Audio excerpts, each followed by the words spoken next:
सारथी संस्थेचा कारभार राम भरोसे आहे का असा सवाल आता उपस्थित होतोय, कारण गेल्या 2 महिन्यांपासून सारथीला व्यवस्थापकीय संचालकच नाहीये। राज्य सरकारकडून 2 महिन्यांपासून IAS अधिकाऱ्यांची नियुक्तीच करण्यात आलेली नाहीये। परदेशी जाणाऱ्या विद्यार्थ्यांच्या शिष्यवृत्तीची प्रकरणं प्रलंबित आहेत। नव्या शिष्यवृत्ती योजनांची जाहिरातही प्रसिद्ध करण्यात आलेली नाहीये। सारथी संस्थेबाहेरून याचाच आढावा घेतला आहे आमचे प्रतिनिधी अमोल धर्माधिकारी यांनी। मराठा तरुणांच्या हक्कासाठी निर्माण करण्यात आलेल्या सारथी संस्थेचा कारभार सध्या राम भरोसे असल्याचं पाहायला मिळते। आपण ही सारथी संस्थेची नवी बिल्डिंग पाहतोय।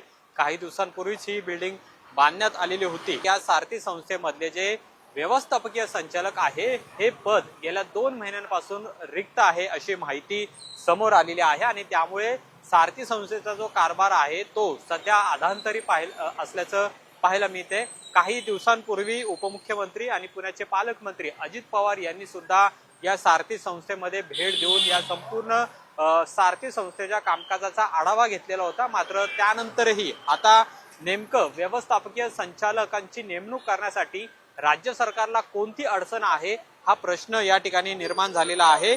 मराठा समाजातील जे अनेक होतकरू तरुण आहेत यांच्या हितासाठी खरं तर सारथी संस्थेची निर्मिती करण्यात आलेली आहे, पण व्यवस्थापकीय संचालकच पद हे गेल्या 2 महिन्यांपासून रिक्त असल्यामुळे सारथी संस्थेचा कारभार हा अधांतरी सुरू असलेला पाहायला मिळते आणि त्यामुळे मराठा समाजातील काही जे अभ्यासक आहे यांनी सुद्धा याबाबतची नाराजी व्यक्त केलेली आहे।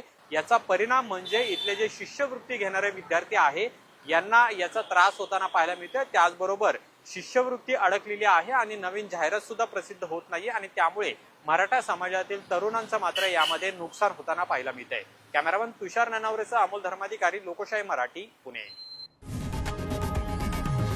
लोकशाही मराठी ऐका, पहा, जागरूक रहा।